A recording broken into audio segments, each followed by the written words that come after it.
क्योंकि टाइम बहुत कम है, यहाँ कोई घड़ी भी नहीं है ताकि मैं टाइम देख सकूं। जी ये आ गया, निकाल लिया जी। बुलंद आवाज के साथ पढ़ें जरा। रूत की किताब में से पूरा चैप्टर आपने पढ़ना है जी, उसका 30 बाब में से।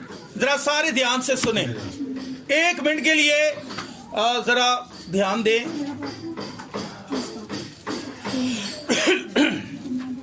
जी सब जाने, ध्यान दें। फिर उसके साथ नाओमी ने उससे कहा, मेरी बेटी, क्या मैं तेरे आराम की तालिब ना बनूं जिससे तेरी भलाई हो? और क्या बोइस हमारा रिश्तेदार नहीं जिसकी छोकरियों के साथ तू थी? देख वो आज की रात कल्याण में जौ फटेगा, सो तू नहा धोकर खुशबू लगा और अपनी पोशाक पहन और कल्याण को जाओ। और जब तक वो मर्द खा पी न चुके, तब तक तू अपने तय उस पर जाहिर न करना। जब वो लेट जाए तो उसके लेटने की जगह को देख लेना, तब तू अंदर जाकर और उसके पाँव खोल कर लेट जाना, और जो कुछ तुझे करना मुनासिब है वो तुझको बताएगा। उसने अपनी सास से कहा, जो कुछ तू मुझसे कहती है वो सब मैं करूंगी। सो कल्याण को गई और जो कुछ उसकी सास ने हुक्म दिया था वो सब किया। तो जब वो इस खा पी चुका और उसका दिल खुश हुआ तो वो गल्ला के ढेर की एक तरफ जाकर लेट गया। तब वो चुपके आई और उसके पाँव खोल कर लेट गई। और आधी रात को ऐसा हुआ कि वो मर्द डर गया और उसने करवट ली और देखा कि एक औरत उसके पाँव के पास पड़ी है। तब उसने पूछा, तू कौन है? उसने कहा, मैं तेरी लोंडी रूत हूँ, सो तू अपनी लोंडी पर अपना दामन फैला दे क्योंकि तू नजदीक का कराबती है।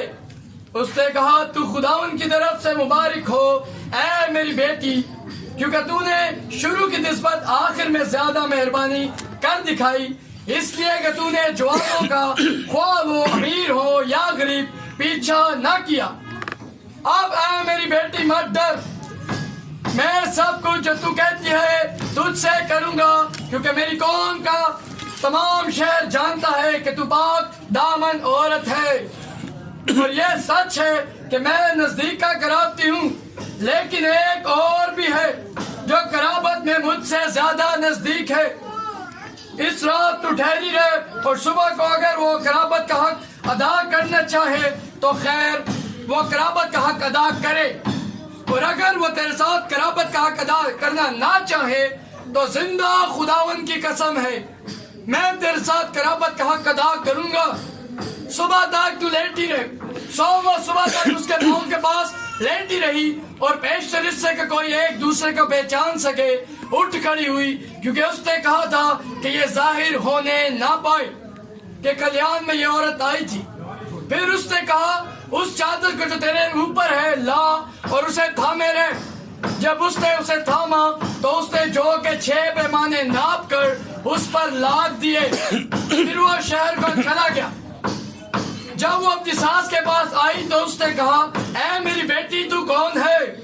तब उसने सब कुछ जो उस मर्द ने उससे किया था उसे बताया और कहने लगी कि मुझको उसने ये 6 पैमाने जौ के दिए, क्योंकि उसने कहा कि तू अपनी सास के पास खाली हाथ ना जा।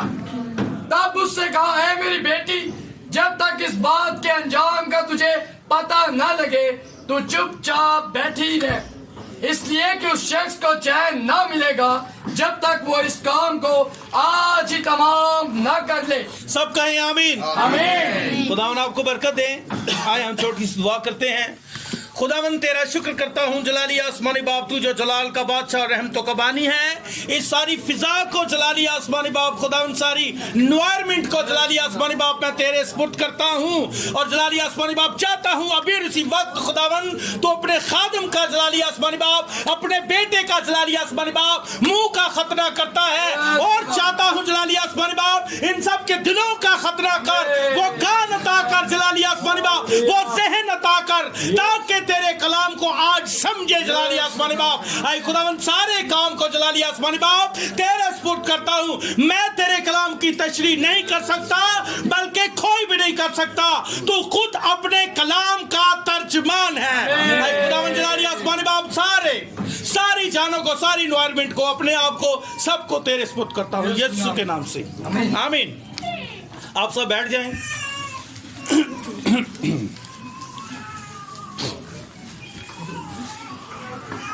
अच्छा, ये पूरा चैप्टर पढ़ा भाई ने, एक कहानी थी, पूरी स्टोरी थी। किस किस ने ध्यान से सुनी है? इसमें एक लड़की है जिसका क्या नाम है?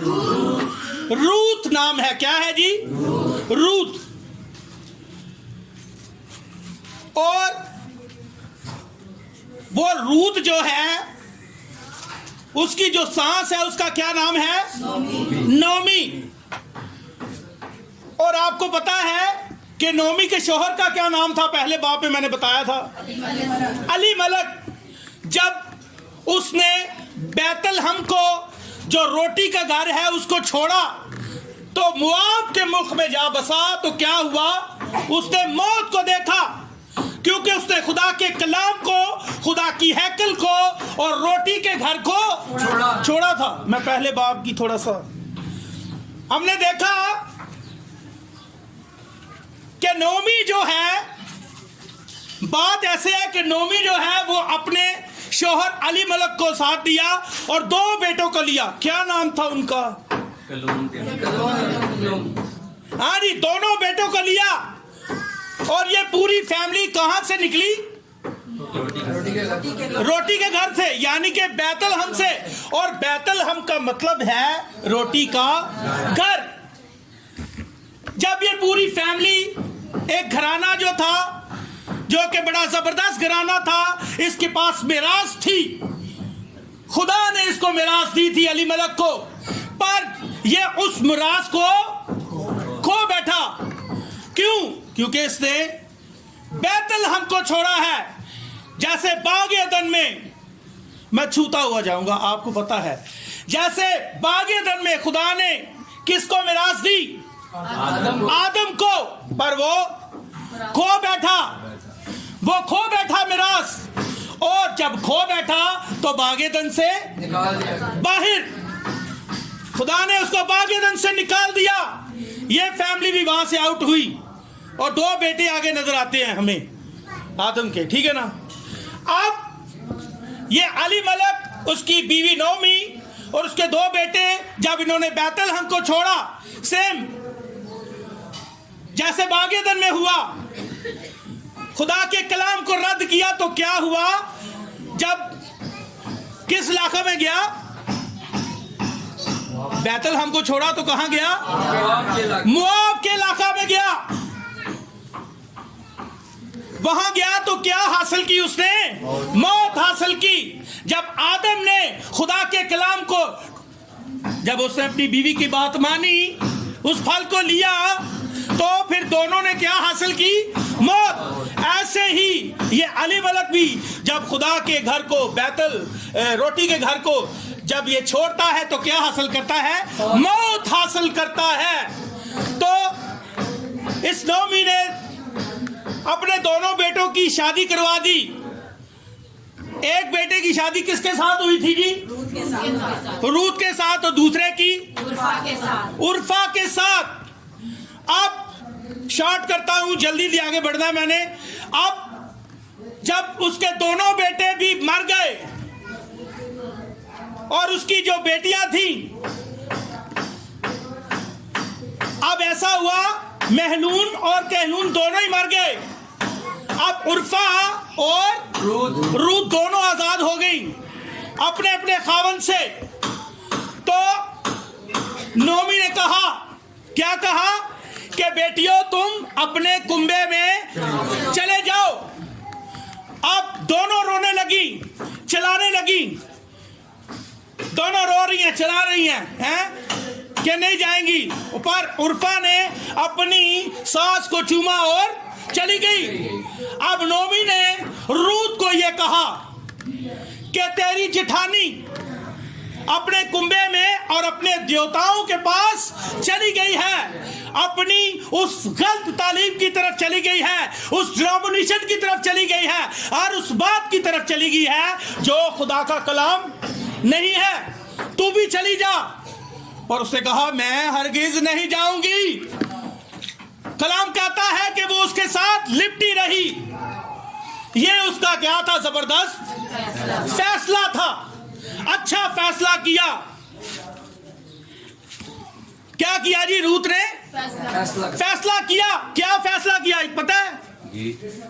उससे कहा तेरे लोग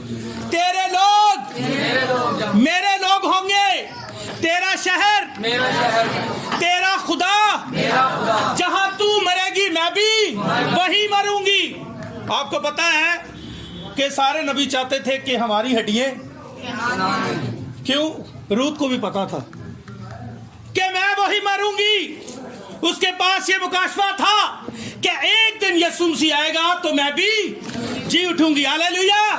सो खुदावंद आए, उन्होंने सलीब पर जान दी और आज हम गुलामी से आजाद हो चुके हैं। और वो लोग, वो नबी, वो सारे पैगंबर, वो सारे सूरमा जो बागेदन से लेकर यीशु मसीह की सलीब से तक जितने भी लोग हैं जो कब्र में थे, जो सोए हुए थे, जिनके पास उम्मीद थी, वो सब आज कहां हैं? वो कब्रों से बाहर हैं और कहां हैं? आराम में दाखिल हो गए हैं। खुदा उनके जलाल के लिए ताली बजाएं। ये समझ आ गई? बड़ा टाइम लग जाएगा अगर मैं दूसरे बाप को भी अगर चेक करूं, उसकी भी तशरीह करूं, फिर तीसरे बाप पे आऊं तो बड़ा मुझे टाइम चाहिए। अब रूत में पहले बाप में क्या करती है कि तेरा खुदा मेरा खुदा है, ठीक है ना। दूसरे बाप में रूत क्या करती है जी? खिदमत करती है। पहले बाप में जबरदस्त फैसला किया, अगर खुदावन से बरकत पानी है तो पहले फैसला करे। उसके बाद क्या है? रूत क्या करती है? खिदमत करती है। और तीसरे बाप में क्या मिला उसको? चले तीसरे बाप की तरफ आते हैं। दूसरे बाप को छेड़ू यार आगे बढ़ू? बताएं, ताली बजाकर बताएं। फिर मैं चाह रहा हूं समझ आए ना, नहीं तो फायदा नहीं है, ठीक है ना। मतलब इतना वो मैसेज सुनाने का कोई फायदा ही नहीं है। अगर दूसरा बाप भूल गया है तो फिर तो गलत बात है, फिर तीसरे की समझ नहीं आएगी, ठीक है ना। पहले बाप में फैसला है रूत का, दूसरे बाप में खिदमत है।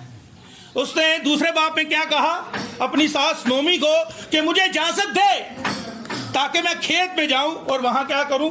बाले चुनूं। इस पे मैंने मैसेज दिया हुआ है, सबको याद है। दूसरे बाप में खिदमत है और तीसरे बाप में रूत क्या हासिल करती है? अब आराम एवं ही हासिल हो गया उसको। एवं आराम में कोई दाखिल हो जाता है। खुदा ने कितने दिन दुनिया को बनाया जी? कितने दिन में? और सातवें दिन क्या बनाया? सातवें दिन कुछ बनाया या नहीं बनाया? क्या किया सातवें दिन? सातवां दिन आराम का है। अब खुदा 6 दिन में अपने काम को करता है और सातवें दिन क्या करता है? आराम करता है। क्या करता है जी? आराम करता है। यहां पर रूत जो है वो किसकी तशबीह है? दुल्हन की तशबीह है। किसकी? ये दुल्हन कौन है पता है आपको? पता है आपको कि खुदा में यीशु मसीह बादलों पर आएंगे तो कौन उठाई जाएगी? दुल्हन उठाई जाएगी। ये जो रूत है ये दुल्हन की तशबीह है और इसने जबरदस्त फैसला किया है। अभी तक आपने फैसला नहीं किया कि तेरा खुदा मेरा खुदा है, जो कलाम की बात है, इसके अलावा मैं नहीं मानने के लिए तैयार, तो फिर ध्यान में रखें कि आप उठाए, आप नहीं उठाए जाएंगे, ना ही आराम में दाखिल होंगे। अब ये खुदा की बेटी रूत यीशु की दुल्हन क्या हासिल करती है? आराम। आए जरा तीसरा बाब उसकी पहली आयत पढ़े जरा। फिर उसके साथ नोमी ने उससे कहा मेरी बेटी क्या मैं तेरे आराम की तालिब ना बनूं? हाँ जी, किसकी तालिब ना बनूं? अब क्यों? आराम में दाखिल होने वाली है, आवे हो गई है दाखिल। थोड़ा सा वाले दे दूं। वैसे मैंने हवाले दे दिए हैं, पर मैं फिर से दोबारा से आपको बता देता हूँ। रूत पहला बाब उसकी 12 उसकी 17 आयत पढ़े जरा जल्दी जल्दी से, क्योंकि टाइम बहुत कम है मेरे पास। जी भाई जी 12 हाँ जी, 12 और 17 आयत तक ऐ मेरी बेटियों लौट ध्यान से जाओ। सुनिएगा जी। ऐ मेरी बेटियों लौट जाओ, अपना रास्ता लो, क्योंकि मैं ज्यादा बुढ़िया हूँ और शौहर करने के लायक नहीं। अगर मैं कहती कि मुझे उम्मीद है, बल्कि अगर आज के रात मेरे पास शौहर भी होता और मेरे लड़के पैदा होते, तो भी क्या तुम उनके बड़े होने का तक इंतजार करती और शौहर कर लेने से बाज रहती? नहीं मेरी बेटियों, मैं तुम्हारे सबब से ज्यादा दिलगीर हूँ, इसलिए कि खुदावन का हाथ मेरे खिलाफ बढ़ा हुआ है। तब वो फिर चिल्ला चिल्ला कर रोई और उर्फा ने अपनी सास का चूमा, पर रूत उससे लिपटी रही। तब उसने कहा, देख तेरी चटानी अपने कुंभ में और अपने देवता के पास लौट गई, तू भी अपनी चटानी के पीछे चली जा। रूत ने कहा, तुम मिन्नत न कर कि मैं तुझे छोड़ूं और तेरे पीछे से लौट जाऊं, क्योंकि जहां तू जाएगी मैं जाऊंगी और जहां तू रहेगी मैं रहूंगी। तेरे लोग मेरे लोग और तेरा खुदा मेरा खुदा होगा। जहां तू मरेगी मैं मरूंगी और वही दफन भी होंगी। आमीन आमीन। आपने देखा कि कैसा जबरदस्त फैसला किया है, और हमने भी, अगर हम दुल्हन हैं तो हमने भी क्या करना है। आपको पता है कि जब मिस्र में से इस्राएली निकले तो वो क्या कर रहे थे, वहां से निकले, मिस्र की गुलामी से आजाद हो गए, पर मिस्र की हांडियां याद आती थी।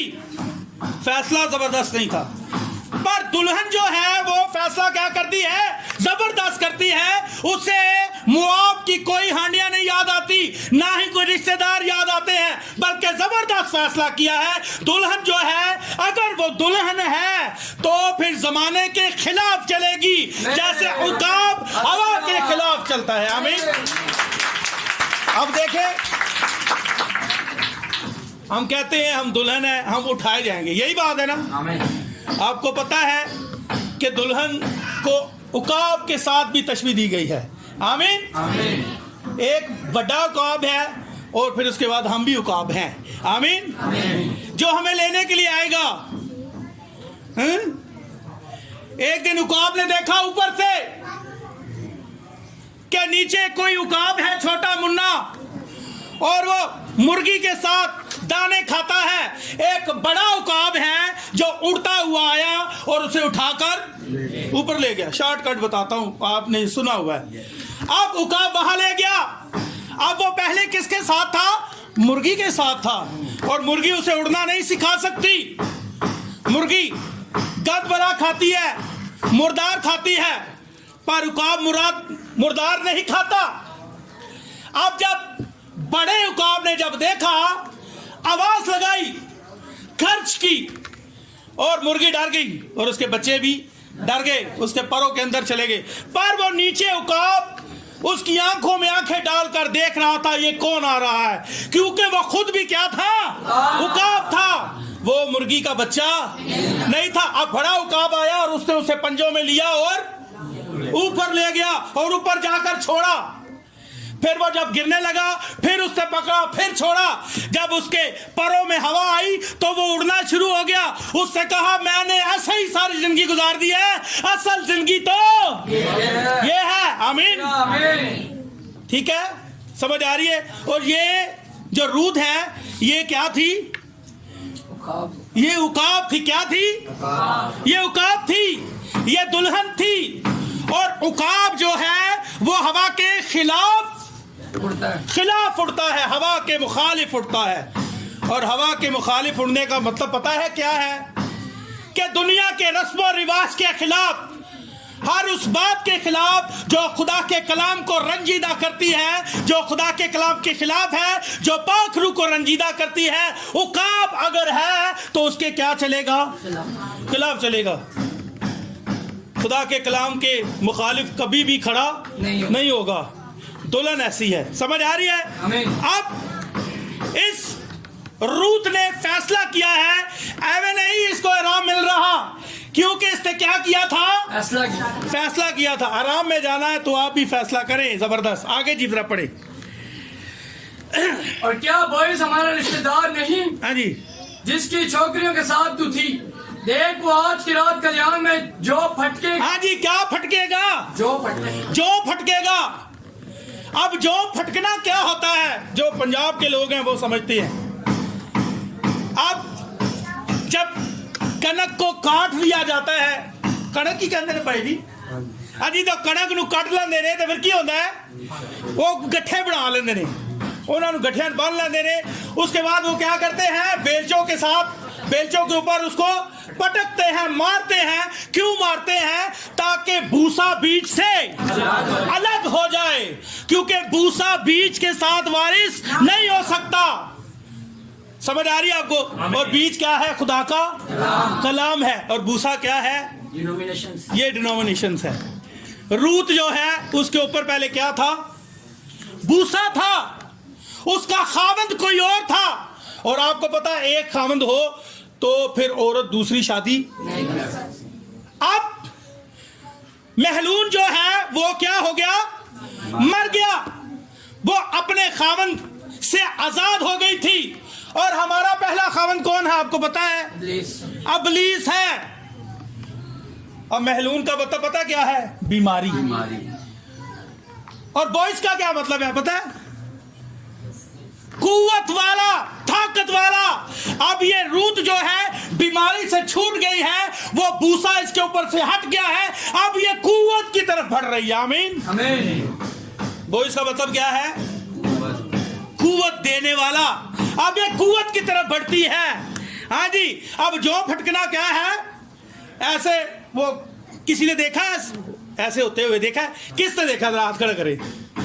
हाँ जी। क्या करते हैं? जोर जोर से किसी दीवार के साथ या कोई भी दरख्त है, कोई भी चीज मिल जाए, बैलों के पांव के नीचे भी देकर उसे मसला जाता था ताकि भूसा जो है वो बीज से अलग हो जाए।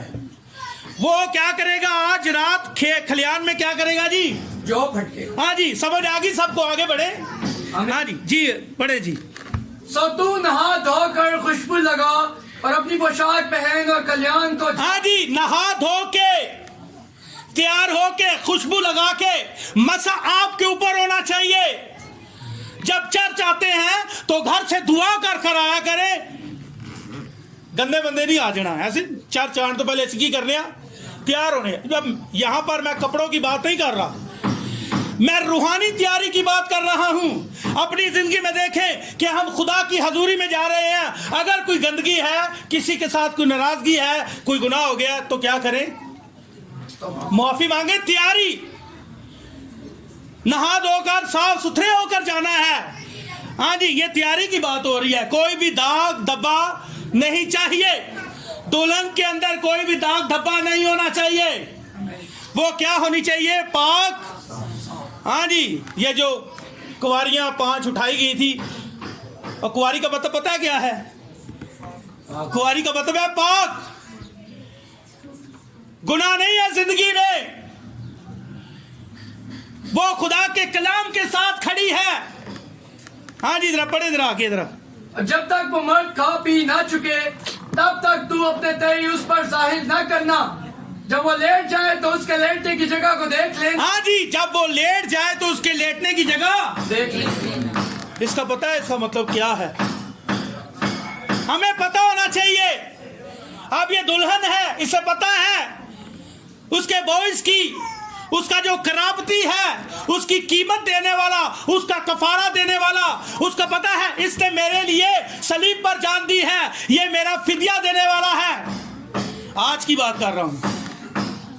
अब रूत जानती है उसके लेटने की जगह। उसके लेटने की जगह क्या है? क्या हम जानते हैं हमारा कराबती कौन है? यीशु मसीह। यीशु मसीह। यीशु मसीह हमारा क्या है? कराबती है। कहां दिया उसने हमारा कफारा? सलीब पर दिया। और क्या करना है? उससे कहा तू उसके लेटने की जगह देख लेना। उसके लेटने की जगह क्या है? खुदावंद के खादम कहते हैं गलगत्ता की पहाड़ी पर मेरे मुनज्जी ने, जिसने मेरा कफारा दिया है, वो सलीब के ऊपर मेरे लिए लेट गया, मेरे लिए वो सलीब पर लेट गया, ना आसमान पर ना जमीन पर, बल्कि दरमियान में। इसका मतलब क्या है? वो रखना में आ गया था, वो रखना में आ गया है। वो जो रखना था, होल था, जहां से गड़बड़ हो रही थी, उसमें यीशु आ गया। आमीन। अब ये रूत जो है, उसको कहा जा रहा है कि उसके लेटने की जगह वो हमारा आराम है, उसके जो लेटने की जगह है। विलियम ब्रैनम कहते हैं ये जो लेटने की जगह है, ये वो जगह है जहां पर तुम्हारे और मेरे खुदा ने, तुम्हारे खुदा ने, मेरे खुदा ने तुम्हारे लिए और मेरे लिए क्या दिया है? कफारा दिया है। ये मेरा आराम है। आमीन। आमीन। समझ आ रही? आगे बढ़े जी, आगे बढ़े तरफ।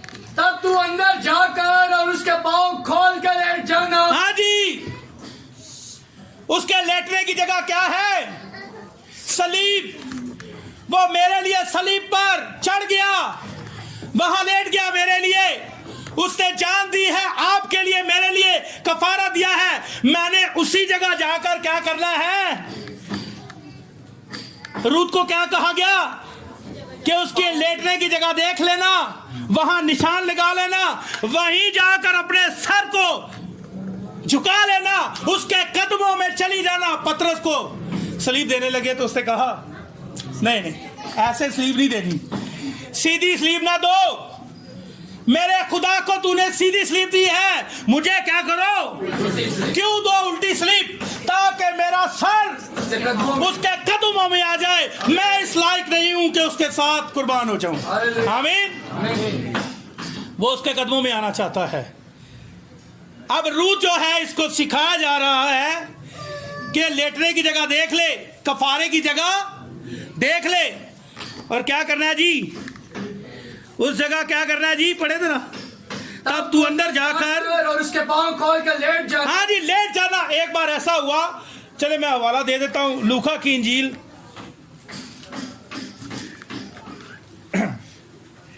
उसका 7 बाब उसकी 36वीं आयत,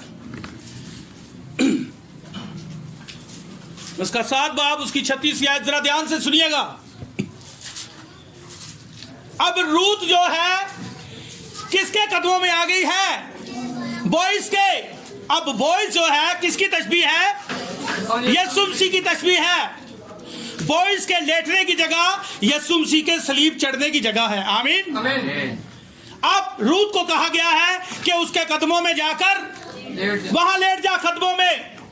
अब यीशु मसीह को जी पढ़े जरा 7 बाब उसकी 36वीं आयत, ध्यान से सुनिएगा।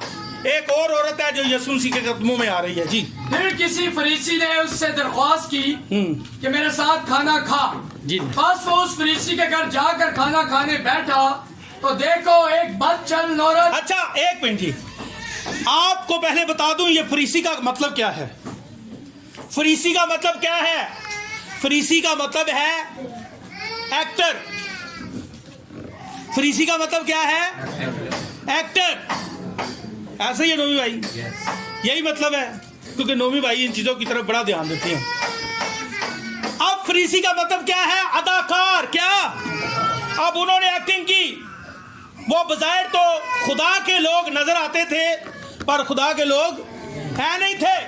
उन्होंने यीशु को घर दावत दी। शरीयत में एक तरीकाकार था कि जब कोई मेहमान आता था तो उसका क्या किया जाता था? इस्तकबाल किया जाता था। उसके बाद उसके पांव धोते थे, उसको चूमा जाता था, उसके बाद उसकी बैठने की जो जगह होती है वहां उसे बिठाया जाता था खाने के लिए। अब खुदावन के खादम कहते हैं कि इन्होंने, इस फरीसी ने यीशु मसीह को इसलिए बुलाया था कि चेक करे ये करता क्या है।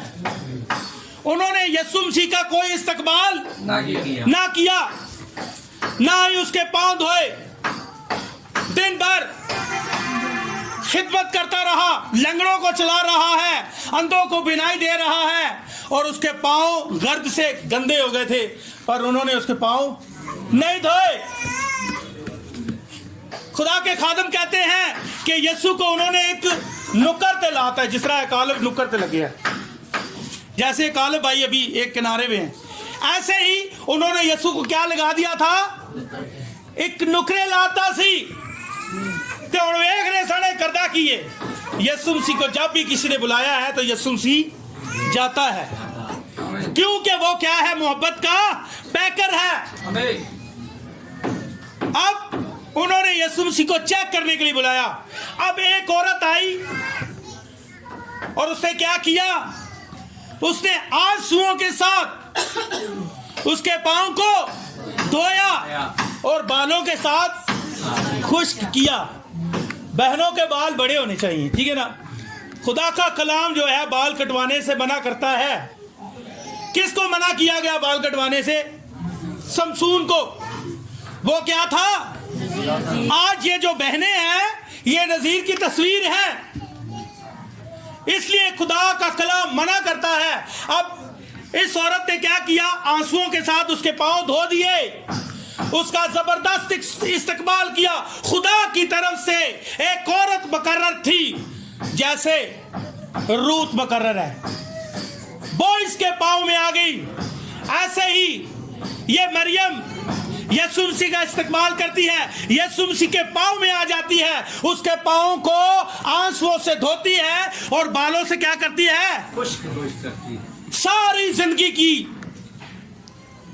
कमाई, जो कुछ उसने कमाया था, जो कुछ भी उसके पास बैंक बैलेंस था, पता नहीं उस वक्त बैंक बैलेंस होंगे या क्या सीन है, उस वक्त जो पैसा था उसके पास, उस औरत के पास, उसने क्या किया, बहुत कीमती अतर खरीदा और वो सारा अतर उसके कदमों में, क्या खुदावन मैं से तेरे लिए क्या करती हूं, कुर्बान करती हूं। ये दौलत, ये पैसा मुझे तुझसे जुदा नहीं कर सकता। यीशु के कदमों में ले आई है सारा पैसा, सारी जिंदगी की कुंजी, सारी दौलत वो किसके कदमों में लेकर आई, यीशु के कदमों में ले आई। तो खुदावन ने फिर क्या कहा, जा मेरी बेटी, तेरे गुनाह, हाँ तेरे गुनाह माफ हुए। अब वो फरीसी जो था ना, जो एक्टर था, जिसके नाम का मतलब ये एक्टर है, उससे कहा ये वाकई अगर ये मसीह होता तो ये जान जाता ये कैसी औरत है। यीशु मसीह ने कहा मैं जब से आया हूं तूने मेरा इस्तकबाल, अगर आगे पढ़ेंगे पता चलेगा, पर ये जब से आई है इससे आंसुओं के साथ मेरे पांव धोए हैं और बालों के साथ खुश्क किया है, ठीक है ना। देखें कि खुदावन यीशु मसीह जो है उनका इस्तकबाल नहीं किया गया, वो ऐसा खुदावन था। ये बड़ा जबरदस्त मैसेज है, एक ऐसा खुदा जिसका इस्तकबाल नहीं किया गया। ये एक टॉपिक है, विलियम ब्रैनम ने मैसेज दिया है इस पे। एक ऐसा खुदा जिसका इस्तकबाल, विलियम ब्रैनम कहते ने सारे दिन खिदमत करता रहा, लंगड़ियां चलाया, आंदियां बिनाई दी, मुर्दे जिंदा कीते, तो पैर बड़े गंदे सन, मिट्टी शिट्टी, उन्होंने नहीं ध्यान दिया, उन्होंने कहा छोड़ो, उन्होंने यीशु ने एक नुकरे ला दिता। पर खुदा की तरफ से एक औरत मरियम नामी मुकर्रर थी, ऐसे ही रूत भी क्या है, मुकर्रर है, ये दुल्हन भी। तो ये कहाँ आ गई है, इसने उसके लेटने की जगह देख ली है, जो मेरा और आपका क्या है, कफारा है। और लेटने की जगह पर कहाँ आ गई है, ये वो समझ गई थी ये मेरे आराम की जगह है। उसने दौलत को अहमियत नहीं दी। एक फरीसी, शायद अमीर शख्स था ना, और अना फरीसी था, उसने क्या किया, उससे दौलतमंद था, बड़ा पैसा था उसके पास। उसने कहा नेक उस्ताद क्या करूं ताकि हमेशा की जिंदगी पाऊं। यीशु मसीह ने उनको बताया ये कर, ये हुक्मों को मान, ऐसे कर, ऐसे। वो कहता लड़कपन से करता आ रहा हूं, शुरू से ही करता आ रहा हूं। उसने कहा अच्छा, उसने कहा फिर अपनी सारी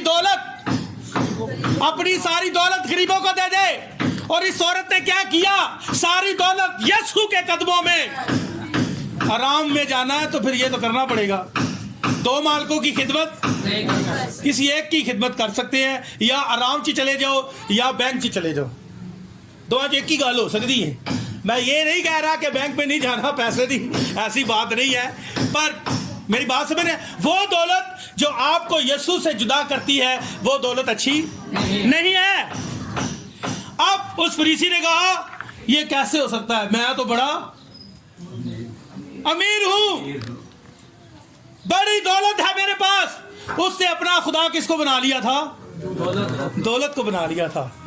वो यीशु के कदमों में नहीं आया, ना ही अपनी दौलत को लेकर आया। पर ये रूत जो है यीशु के कदमों में आती है, और नेयतनामा में मरियम कहाँ आती है? यीशु के कदमों में। सारी दौलत यीशु के कदमों में आ गई। तो फिर यीशु ने क्या कहा? जा मेरी बेटी, डरना, तेरे गुनाह क्या हुए? माफ हुए। हाँ जी, आमीन। जरा आगे बढ़े जी भाई जी। रूत की किताब में 5वीं आयत से रूत की किताब में, उसने अपनी सास से कहा जो कुछ तुम मुझसे कहती है वो सब मैं करूंगी। सो वह खलियान को गई और जो कुछ उसकी सास ने हुक्म दिया था वो सब किया। और जब बोइस खा पी चुका और उसका दिल खुश हुआ तो वो गल्ला के ढेर के एक तरफ जाकर लेट गया। तब वो चुपके आई और उसके पाँव खोल कर लेट गई। और आधी रात को ऐसा हुआ कि वो मर्द डर गया और उसने करवट ली और देखा कि एक औरत उसके पाँव के पास पड़ी है। तब उसने पूछा तू कौन है? उसने कहा मैं तेरी लौंडी रूत हूँ। सो तू अपनी लौंडी पर अपना दामन फैला दे। हाँ जी, अपनी लौंडी पर क्या कर? अपना दामन फैला दे। ये दामन फैलाना क्या है? अब लेटने की जगह तो उसने देख ली, कफारा तो हो गया, पर अभी तक दामन उसके ऊपर नहीं आया। अब दामन कब आता है? दामन आने का मतलब क्या है? ये है रूहुल कुदस। क्या है? अब रूत ने कफारा ले लिया है, उसका लहू उसके ऊपर आ गया है। अब वो चाहती है कि मैं पाक रूह को भी पालूं। उससे कहा अपनी लौंडी पर अपना दामन फैला दे। अब पुराने सलातीन की किताब में लिखा है, नहीं ऐसी जुबानी बता दूं, पता है सबको, एलिया जो है वो अलीशा का क्या था? नहीं, उस्ताद था जी। एलिया उस्ताद था, उसका शागिर्द क्या था?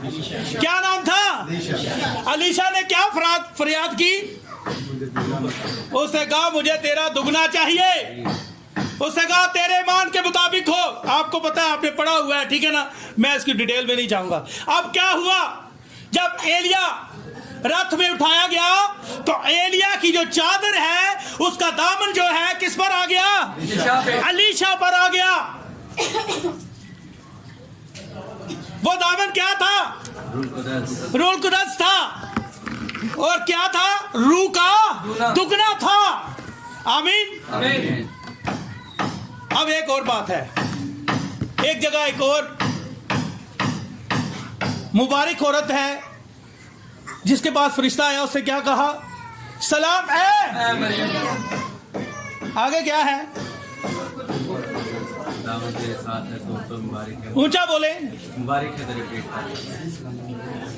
अच्छा, पूरा ही पढ़ दिया, ठीक है। अब उससे कहा कि ये कैसे हो सकता है? सलाम है मरियम। आगे क्या है? तो मैं मुबारक है। मुबारक है तेरे पेट का। अब उससे कहा ये कैसे हो सकता है? मैं किसी मत से वाकिफ नहीं हूं, मैं किसी मत को नहीं जानती, यानी कि मेरी शादी नहीं हुई, मैं क्या हूं? कवारी हूं, मैं कवारी हूं। आगे फरिश्ते ने जवाब क्या दिया? रूहुल कुदस तुझ पर साया करेगा, वो चादर तुझ पर आएगी, तुझे वो बरकत मिलेगी। रूहुल कुदस तुझ पर आ जाएगा, वो दामन तुझ पर फैलाया जाएगा और तू उसके सबब से क्या होगी? हामला होगी। आमीन।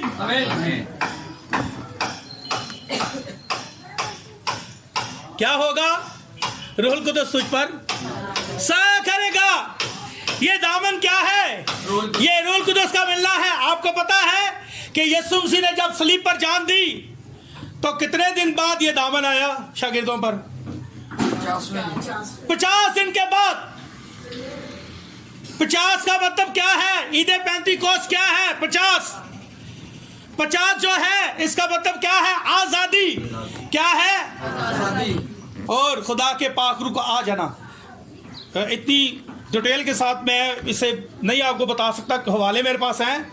अब एक बात है, पुराने अहदनामा में जब कोई मूसा की जब शरीयत थी, जब कोई शख्स अपनी ज़मीन किसी को दे दिया करता था, अपनी मिरास, कोई जब किसी की मिरास ले लेता है तो खुदा की तरफ से खुदा ने कहा था कि वो 39 साल तक मिरास का मालिक रहे, चाहे वो लोंडी है, चाहे वो जायदाद है, कुछ भी है। पर 50वां साल जब आए ईद पेंतीकोस्त, तो गुलाम क्या हो जाए? आजाद हो जाए, और जिसकी मिरास है उसके पास वापस चली जाए। समझ आ रही है आपको? चले, बाद में आप अगर हवाला किसी को चाहिए हो तो मेरे से ले लीजिएगा, पुराने नामा में ये हवाला है, ठीक है ना। अब ये दामन क्या है? रूह कुदस का। जब ईद पेंतीकोस्त के दिन कफारा हो गया था, अब रूत ने वो जगह देख ली है कफारे की जगह, पर अब वो चाहती है कि मुझ पर अपना दामन फैला। अब शागिर्द भी चाहते हैं, और यीशु मसीह ने क्या कहा कि ठहरे रहना जब तक तुम्हें ये कुव्वत का लिबास क्या है, और ये जो खुदा की दुल्हन है जिसका नाम रूत है, ये क्या मांग रही है? ये अब रूह कुदस मांगती है। वो कफारा तो हो गया है, अब रूह कुदस मांगती है। कफारा बाद में हुआ, पर कलाम में लिखा अज़ल से ज़बा किया हुआ बर्रा। आज आगे बढ़े जरा 10वीं आयत मुक़द्दसा से जी। उसने कहा, तू खुदावन की तरफ से मुबारक हो। हाँ जी, तू खुदावन की तरफ से। मरियम को कहा गया तू औरतों में मुबारक है। ये भी मुबारक है, ये रूत भी मुबारक है। जबरदस्त फैसला किया है। एक फैसला करो, खुदा की खिदमत करनी है, खुदा की तरफ होना है तो फिर खुदा की तरफ हो जाओ। अगर दो मालकों की खिदमत करेंगे तो ये एक बात ठीक। एक फैसला करना है, किसकी तरह? रूत की तरह फैसला करना है। आमीन। हाँ जी, आगे तरह। ऐ मेरी बेटी, क्योंकि तूने शुरू की निस्बत आखिर में ज्यादा मेहरबानी कर दिखाई। हाँ जी, इसलिए कि तूने जवानों का, ख्वाह वो अमीर हो या गरीब, पीछा ना किया। हाँ जी, किन का पीछा नहीं किया? जवानों का। जवानों का पीछा नहीं किया। ये जवान है कौन पता है आपको? ये जवान 5 खिदमतें हैं: रसूल, चरवाहा, मुबशर, टीचर और नबी। इस औरत ने सिर्फ बीज को लिया है, खुदा के बीज को लिया है, किसी इंसान की बात को नहीं लिया। इसने कलाम में लिखा है, मलाउन है वो शख्स जो। अब कभी कभी ऐसा होता है, हम खादमों को कहां चढ़ा देते हैं? सर पर बिठा देते हैं। मेरा खादम ये है, मेरा खादम वो है, मेरे खादम ने ये किया वो किया, और यीशु का जिक्र ही कोई नहीं। खादम 2-4 इज्जत के लायक है। ये ना हुण तुसी मतलब खादमा की इज्जत करना छोड़ दो, खादमों की इज्जत करे। इज्जत करना और बात है, पर वो खादम जो कलाम के बरखिलाफ चलते हैं, जो ऐसी अपना बीज आपको देते हैं, उन्होंने दे पीछे नहीं लगना। इसका मतलब ये है। और इस औरत ने, यह फाक दामन है, इसने गलत तालीम को अपने अंदर नहीं आने दिया। इससे जबरदस्त फैसला किया है। इसने हर उस बात को जो खुदा के कलाम में है उसकी क्या की है? ताज़ीम की है। आमीन जी। जल्दी जल्दी आगे बढ़े। अब है मेरी बेटी, मत डर, मैं सब कुछ जो तू कहती है तुझसे करूंगा, क्योंकि मेरी कौम का तमाम शहर जानता है कि तू पाक दामन। हाँ जी, पाक दामन है, तेरे अंदर खुदा का कलाम है। कोई डिनोमिनेशन की चीज, कोई ऐसी तालीम तेरे अंदर नहीं मैंने पाई। तू क्या है? पाक। ये गवाही है। क्या है? देखें, ये गवाही है। खुदावन ने क्या कहा था? ये मेरा प्यारा बेटा है, मैं इससे। ये गवाही है। यहाँ बॉयज भी क्या कहता है? तू पाक दामन है। पूरा शहर जानता है कि तू जो तूने सीखा है, जो तूने बीज लिया है वो खुदा का बीज है, ना कि किसी इंसान की तालीम। आमीन। जी आगे पढ़े जरा। और ये सच है कि मैं नजदीक का कराबती हूँ। हाँ जी, मैं नजदीक का क्या हूँ? कराबती हूँ। कौन है? अभी एंड होने वाला है, बिल्कुल खत्म होने वाला है। थके तो नहीं है? बताएं, थके तो नहीं है? फिर ताली बजाएं खुदा के लिए।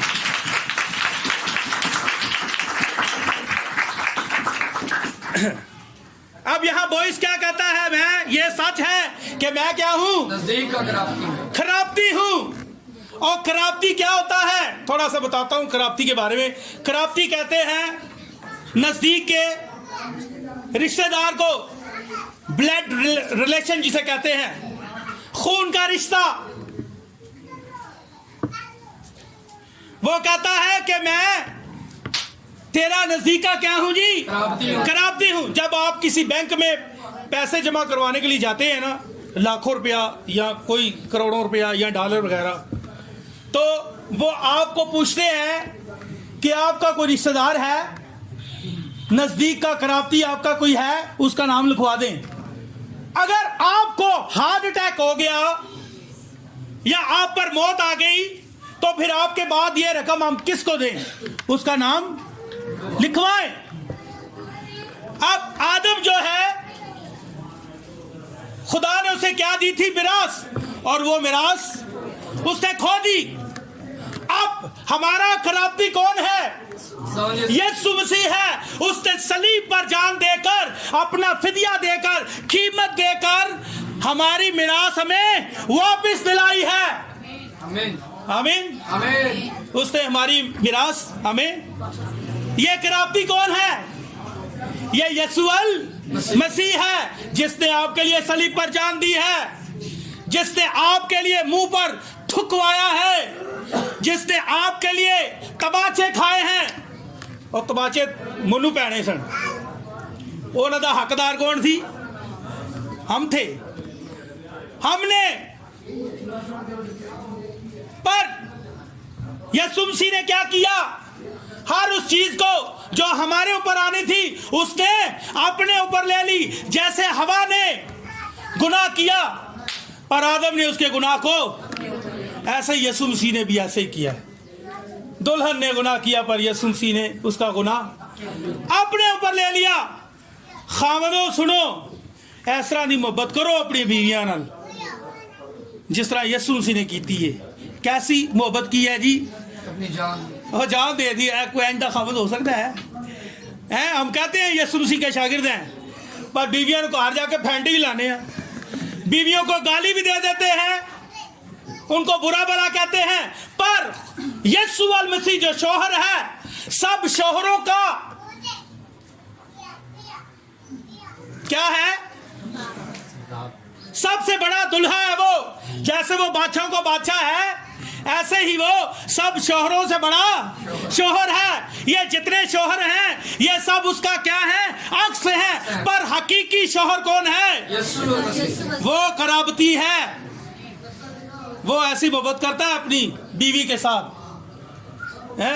ये नहीं जिदो दिल किया उन्होंने बेइज्जत कर दिता है। बीवी ने जिदो दिल किया उन्होंने दो तीन सुना दित्तियां, इधरों आए थे सुनाती, उधरों आए थे दो और सुना दित्तियां। ठीक है ना?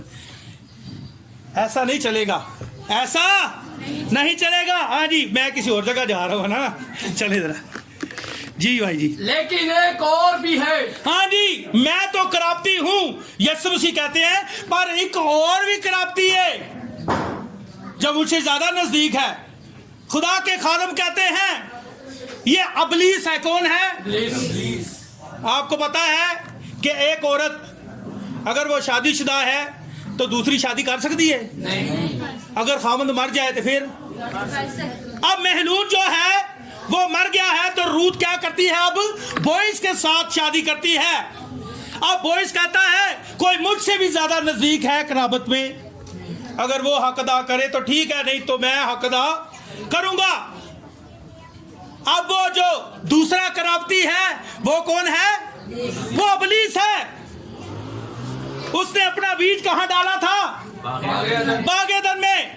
पर वो मारूसी गुनाह जो बागेदन में हुआ था, अब वो दोबारा, क्योंकि खुदा ने सांप की साख को चेंज कर दिया, उसकी हड्डी पसली को बदल दिया ताकि ये गुनाह दोबारा ना हो सके। अब वो कराप्ती का हक अदा सिर्फ एक ही है जो कराप्ती का हक अदा कर सकता है। वो कौन है? यीशु अल मसीह। खुदावंद यीशु मसीह के लिए तारीफ बजाएं। उसने आपके लिए सलीब पर जान दी है, कराप्ती होने का हक अदा किया है। हाँ जी, 14वीं आयत मुकद्दसा से जी। सो वो सुबह तक उसके पाँव के पास लेटी रही और पेशतर इससे कि कोई एक दूसरे को पहचान सके उठ खड़ी हुई, क्योंकि उसने कह दिया था कि ये जाहिर होने ना पाए कि कल्याण में ये औरत आई थी। फिर उसने कहा, उस चादर को जो तेरे ऊपर है ला और उसे थामे रह। हाँ जी, अब वो चादर उसे मिल गई है, अब वो रुकदस भी पा चुकी है, अब कुछ और भी देने वाला है। वो क्या है जी? चादर के ऊपर कुछ आ रहा है जी। फिर उसने कहा, उस चादर को जो तेरे ऊपर है ला और उसे थामे रह। जब उसने उसे थामा तो उसने जौ के 6 पैमाने। हाँ जी, कितने पैमाने? 6 पैमाने। अच्छा, ये तालीमी कुछ बातें हैं, अगर किसी बहन को या किसी भाई को समझ ना आए तो वो हमारे साथ रफाकत रख सकता है, कोई ऐसी बात नहीं है, हम उनको टाइम देंगे। आमीन, आमीन। ठीक है ना? अगर समझ ना आए तो आप पूछ सकते हैं, ठीक है ना? कोई सवाल हो तो पूछ सकते हैं। अब जब उसके ऊपर चादर आ गई तो वो अगली चीज क्या देता है जी? 6 पैमाने। 6 पैमाने किसके? जौ के 6 पैमाने देता है। ये जौ के 6 पैमाने क्या है? 6000 साल। नौवीं भाई गई, ताली बजाएं। मुझे पता है ना, नौवीं भाई पढ़ते हैं, ये स्टडी करते हैं और मुझे बड़ी खुशी होती है। ये खुदा का कलाम है। ये जो बुक्स आपके पास है ना, इनको किसी नुक्कर में ना लगाएं जैसे फरीसी ने लगा दिया था। इसको उठाएं, खुदा के कलाम की स्टडी करें, खुदा के कलाम को पढ़ें। नुकरे नहीं लाना, की करना है? पढ़ना है। तो खुदा के कलाम में लिखा है, इस नबूवत की किताब का आगे और जो कुछ इसमें अमल करने वाले क्या है? अब इस औरत ने अमल किया तो ये क्या हो गई? मुबारक हो गई। अब ये जो के क्या है जी? 6 पैमाने क्या है? ये 6000 क्या है? ये 6000 साल है। खुदा ने 6 दिन में दुनिया बनाई और 7वें दिन क्या किया? अब ये औरत जिसका नाम रूत है, जो यीशु मसीह की दुल्हन है, अब ये आराम में जाने वाली है। कहाँ जाने वाली है? अब 6 पैमाने इसको मिल गया है। इसके बाद ये कहाँ दाखिल होगी? आराम में दाखिल होगी। ये आराम में दाखिल होने के लिए क्या हो गई है? तैयार है, क्योंकि इसने जबरदस्त फैसला किया है। इसने एक फैसला कर लिया है कि मैं सिर्फ, किसी और ने भी फैसला किया था, सदरक मिसक। हाँ, कैसा फैसला किया, कैसा इरादा किया? मर जाएंगे, जल जाएंगे, पर तेरी मूर्ति के आगे सजदा नहीं करेंगे।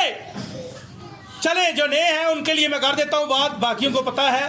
अब जब सदरक मिसक अब्दुल-नजू ने फैसला किया तो खुदा आसमान से देख रहा था। खुदा क्या कर रहा था? आसमान से देख रहा था। एक फरिश्ता आया परवास करता हुआ खुदा के पास और उससे कहा, आए खुदावन, तेरे बच्चों ने फैसला कर लिया है, अभी कुछ ही देर के बाद उनको आग की भट्टी में फेंक दिया जाएगा। मुझे इजाजत दे ताकि मैं तलवार लेकर जाऊं और बाबुल का खात्मा कर दूं।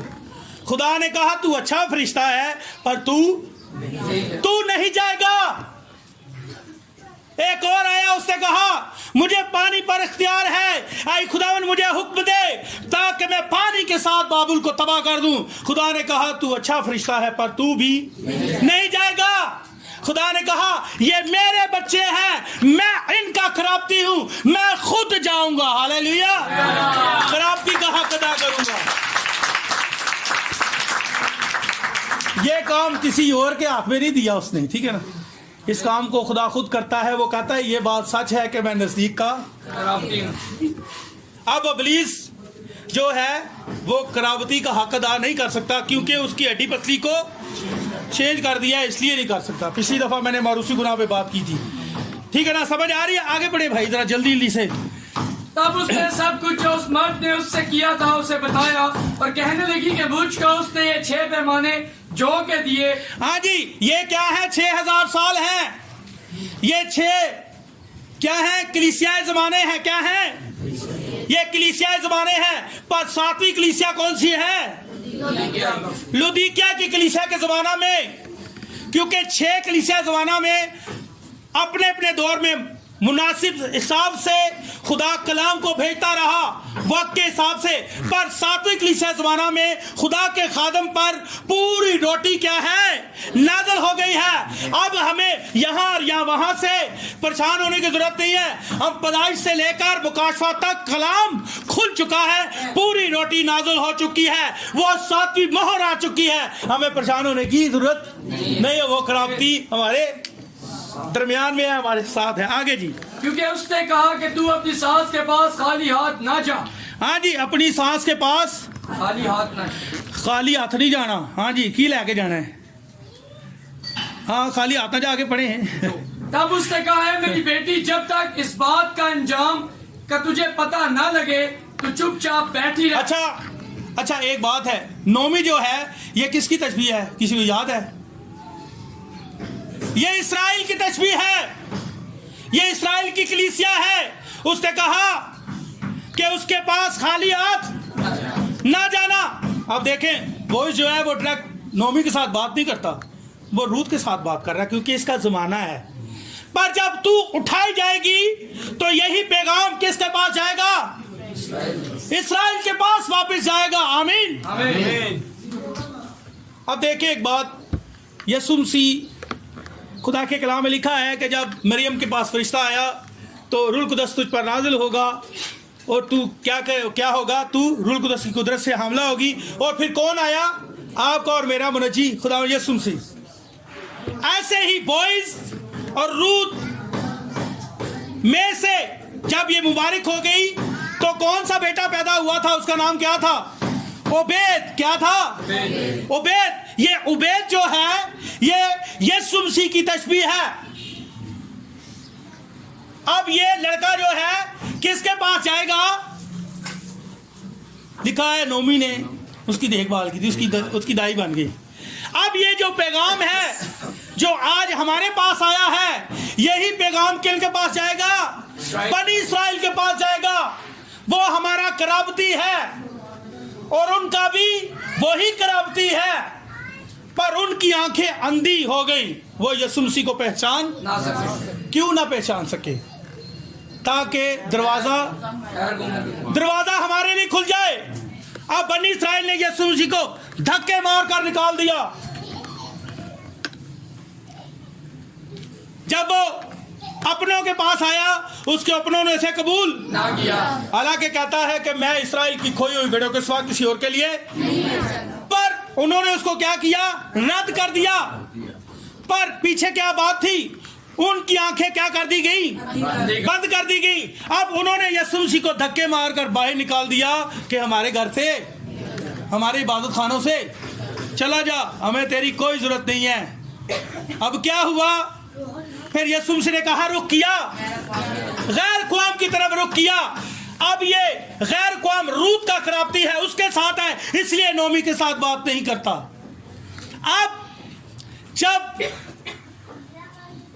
अब हम देखते हैं कि वही हरकतें दोबारा रिपीट हो रही हैं, तारीख अपने आप को दोहराती है। अब गैर कौम की लोगों ने क्या किया है? अपने इबादत खानों से यीशु को बाहर निकाल दिया है। और क्या कहता है कि देख मैं दरवाजे पर खड़ा हुआ। अब वो कहां रुख करेगा? जब दुल्हन उठाई जाएगी इस्राइल की तरफ रुख करेगा। उबैद जो है वो यीशु मसीह की तशबीह है। वो किसको दे दिया जाएगा? किनको दे दिया जाएगा? इस्राइल को दे दिया जाएगा। खुदावन फिर अपनी कौम की तरफ वापस जाएगा। तो हमारा कराबती कौन है? आज हम अपनी जिंदगी में देखें, आए अपने पांव पर खड़े हो जाएं।